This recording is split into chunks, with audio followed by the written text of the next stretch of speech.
በጌታ በኢየሱስ ክርስቶስ ስም በማስቀደም ሰላም እላችኋለሁ።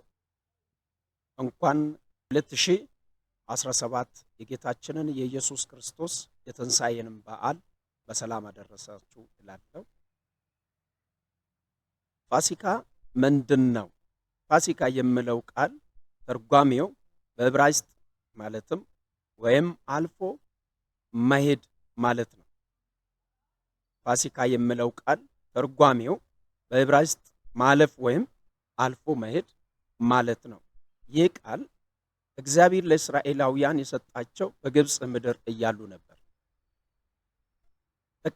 ጠቅላላ ታሪክና የበዓሉ ይዘት በዘጸአት 12 1 እስከ 14 ዘጸአት 13 1 እስከ 16 ባለው ክፍል ላይ ይገኛል።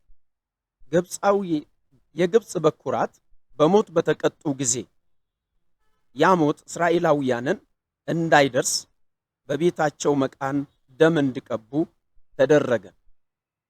በዚያን ጊዜ ደሙን ባየ ጊዜ አጥፊው መልአክ ከእስራኤላውያን ሰፈር አለፈ።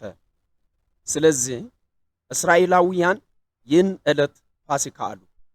ምን ማለት ነው ቢባል ሞት አለፈ ማለት ነው። ወይም ይህም ዕለት በየዓመቱ በዓል ተደርጎ እንዲከበር እግዚአብሔር አዘዛቸው።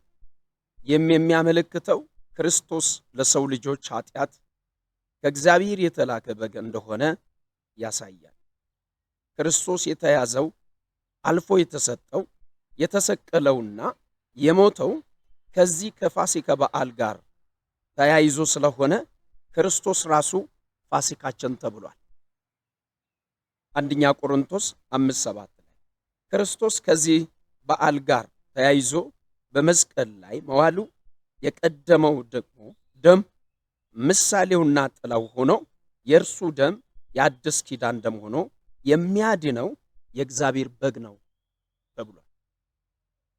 ኢሳይያስ 53:7 ዮሐንስ ወንጌል 1:29 ቁጥር 36 ሐዋርያት 18:32 እና 35 አንደኛ ጴጥሮስ 1:18-19 ራእይ 5:6-12 ራእይ 13:8 ላይ እነዚህ ነገሮች አሉ።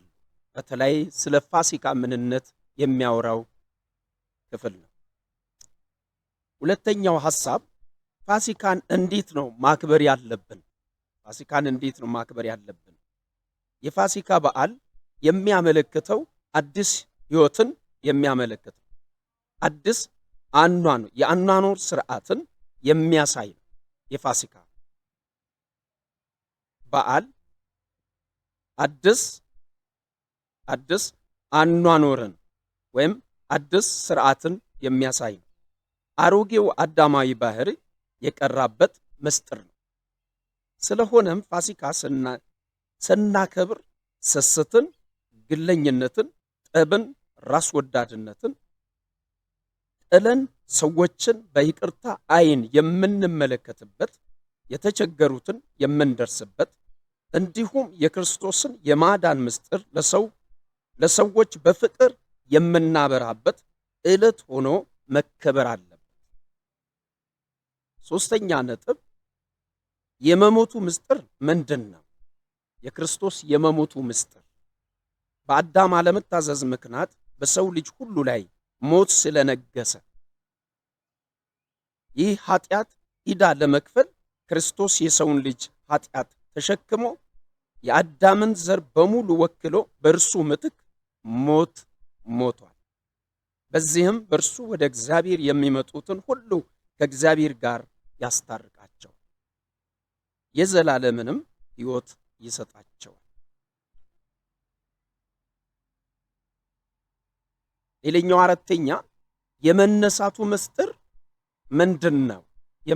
የክርስቶስ የመነሳቱ ምስጢር፣ ከሞት የመነሳቱ ምስጢር፣ ያው ሆኖ የመነሳቱ ምስጢር የክርስቶስ ትንሣኤ የመጀመሪያው ወንጌል እውነተኛ መሆኑ የተረጋገጠበት ወንጌል እውነተኛ መሆኑ የተረጋገጠበት ነው።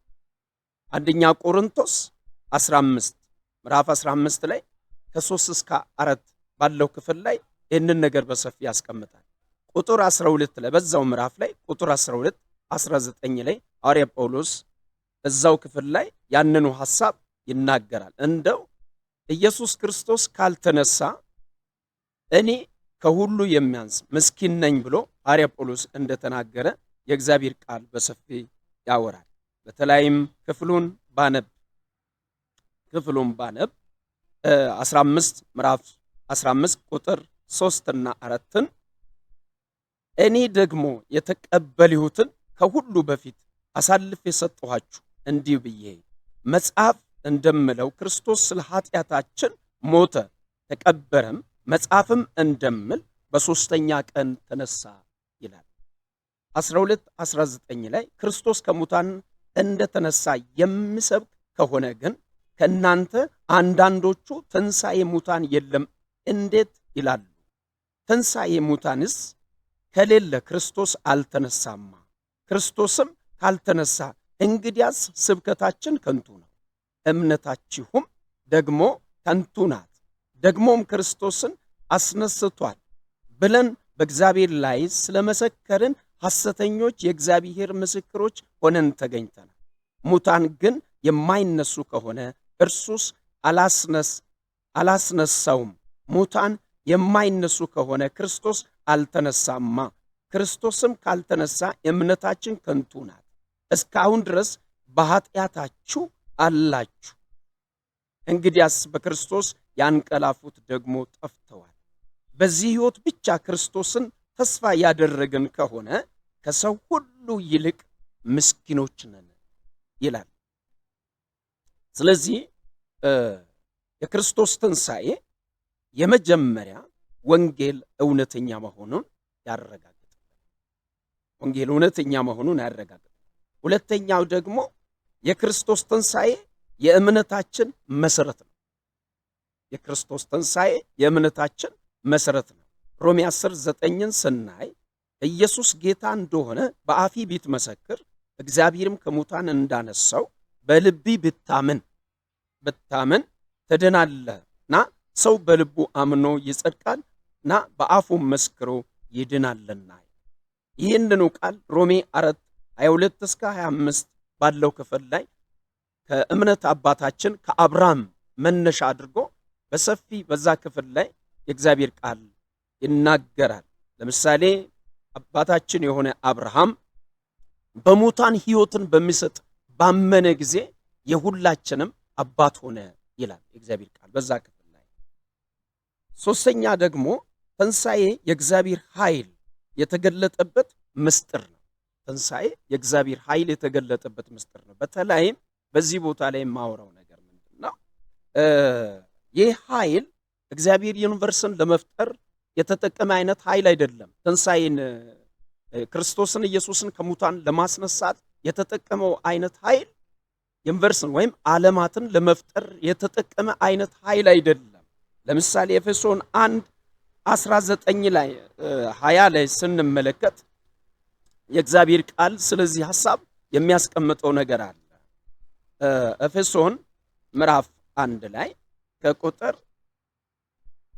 20 ላይ 1:20 ላይ የእግዚአብሔር ቃል እንዲህ ይላል፣ ክርስቶስንም ከሙታን ሲያስነሳው ከአለቅነትና ከስልጣንም ከኃይላትም ከጌትነትም ሁሉ በላይና በዚህ ዓለም ብቻ ሳይሆን ነገር ግን ሊመጣ ባለው ዓለም ደግሞ ከሚጠራው ስም ሁሉ በላይ በሰማያዊ ስፍራ በቀኙ ሲያስቀምጠው በክርስቶስ ባደረገው ሥራ ብርታቱ ጉልበትም ይታያል ብሎ ይናገራል። እዚህ ጋር እግዚአብሔር ክርስቶስን ኢየሱስን ከሙታን ለማስነሳት የተጠቀመውን ኃይል ዩኒቨርስን ለመፍጠር ወይም ዓለምን ለመፍጠር የተጠቀመን ኃይል አይነት አይደለም። ከዚህ በላይ የሆነውን ኃይል እግዚአብሔር በመጠቀም ነው ክርስቶስ ኢየሱስን ከሙታን ያስነሳው። ስለዚህ አራተኛ ትንሣኤ የሰው ልጅ ከሙታን የመነሳት ተስፋ ነው። ትንሣኤ የሰው ልጅ ከሙታን የመነሳት ተስፋ ነው። በተለይ አንደኛ ጴጥሮስ 3:5 ላይ ይህንን ሐሳብ በግልጽ እናገኛለን።